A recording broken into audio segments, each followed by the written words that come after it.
Bonjour, bienvenue, Mathieu, apiculteur dans l'Hérault. Je voulais aborder avec vous dans cet épisode la gestion du sirop et le nourrissement des abeilles. En fait, le but de cette vidéo, ça va être de dénoncer.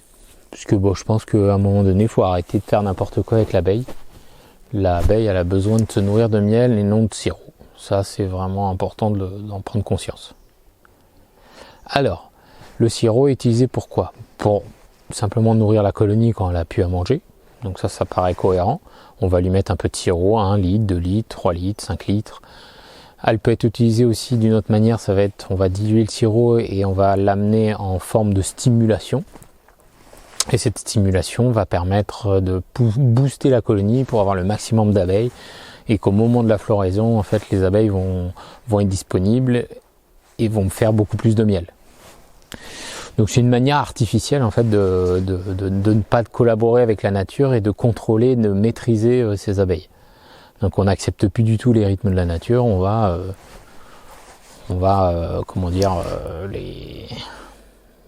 contrôler et on n'est plus dans une collaboration. Pendant des années, moi j'ai mis du sirop, un petit peu, c'était vraiment des petites doses, pour juste nourrir les essaims, les nouvelles colonies, au moment de l'été, mais ça n'a jamais été vraiment dans le but de stimuler ou quoi que ce soit. Il y a une autre chose aussi, c'est le candy. Donc le candy, c'est une manière de nourrir les abeilles pendant l'hiver, parce qu'on ne met pas de sirop l'hiver, et on va mettre du candy. Donc le candy, c'est un sucre cuit. Alors, on peut le faire avec du miel, du sucre, mais globalement, il est quand même au sucre. Et il va être posé sur la colonie pour que les abeilles le mangent par le dessous, comme ça, tac, sur les cadres. Donc c'est pareil, ça aussi cette année j'ai fait, et donc moi mon objectif cette année ça va être de changer complètement ma pratique par rapport au sirop déjà pour en commencer. Mais en tout cas dans cette vidéo je vais partager par rapport au sirop. Donc ça va être de préparer un rucher spécialement en production pour faire du miel qui sera dédié à nourrir les abeilles avec le miel si nécessaire. Mais ça va pas être vraiment à but de stimuler ou de pousser, parce que c'est facile en fait avec du sirop, on va pousser la colonie, on va leur mettre du sirop et la colonie ça va la pousser et donc effectivement elle sera prête au moment de la mieler et on fera des grosses récoltes. Non, là le but c'est juste de nourrir de temps à autre les colonies si elles en ont besoin. Donc qu'est-ce qu'un besoin pour une colonie? C'est accepter qu'à un moment donné, dans notre environnement, il y a des creux.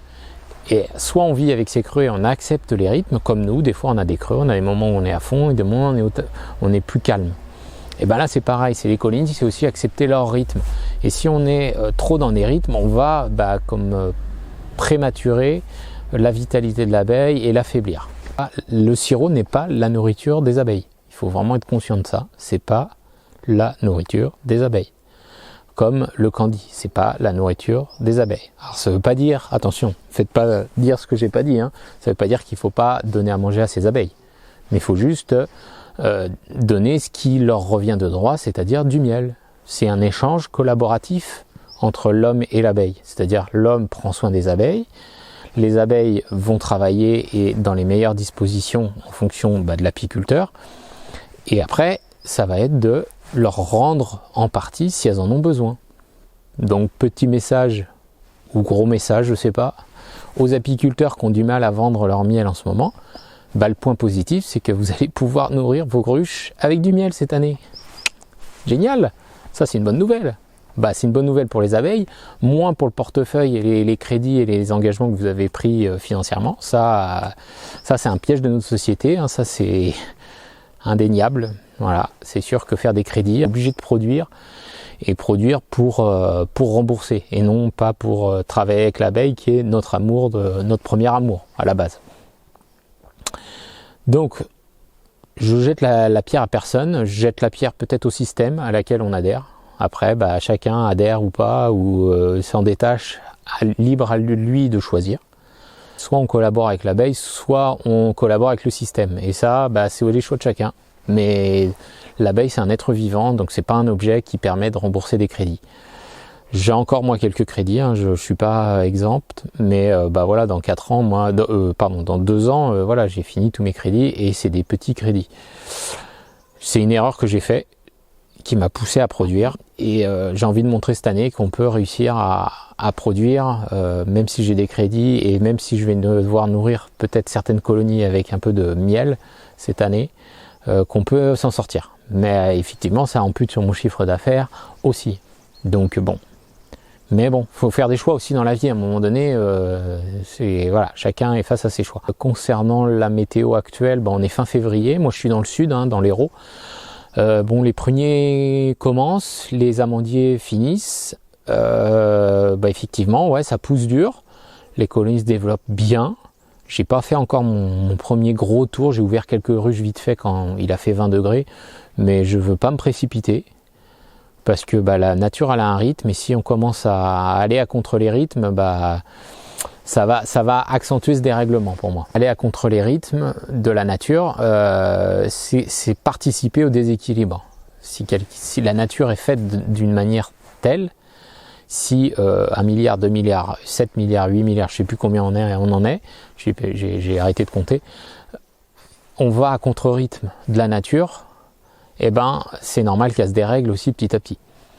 Donc c'est pour ça que moi, personnellement, j'attends. Je sais que, voilà, dans 2 semaines, même peut-être une petite semaine en fonction du temps, mais là, ce s'est refroidi, je vais commencer à regarder les ruches, peut-être rajouter quelques cadres, et voilà. Donc, par rapport à la saison, slow down. Les abeilles, il y a de la fleur, je vois que ça bosse, c'est beau à voir, je vais prendre le temps de regarder, de me poser au rucher, de contempler en fait ce va-et-vient.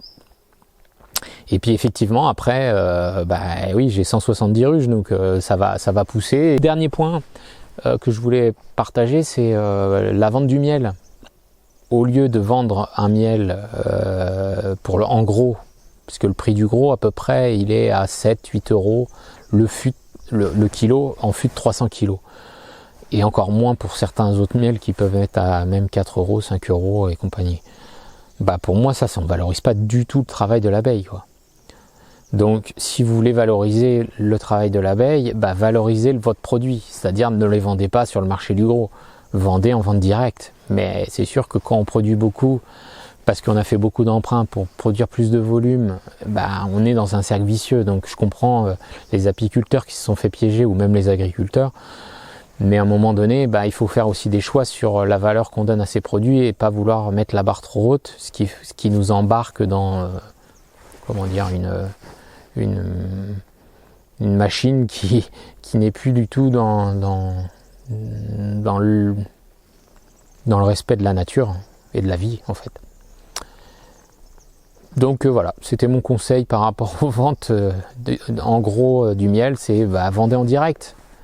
Alors je me tire peut-être une balle dans le pied, parce que moi je vends tout en direct, donc ça veut dire que j'appelle ma concurrence à aller venir sur les marchés, les salons et tout, et donc en gros perdre du chiffre d'affaires. Mais bon, je pense que je suis pas là pour avoir peur de la concurrence, ça fait partie du jeu, et je pense que voilà, le but c'est de vendre le miel en direct aux personnes intéressées. C'est-à-dire si on coupe le marché du gros qui réutilise le miel pour la grande distribution, oui, c'est sûr qu'on nourrit un système qui n'est pas forcément éthique et moral. Moi personnellement, mon miel il est à 20 euros le kilo, 24, 22, ça dépend pour les lavandes sauvages, bon bref. Et on me dit des fois sur le marché que mon miel n'est pas assez cher.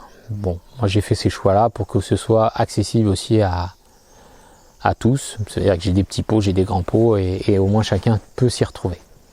Bon, je vous souhaite une bonne début de saison aux apiculteurs et aux amoureux des abeilles, et à bientôt.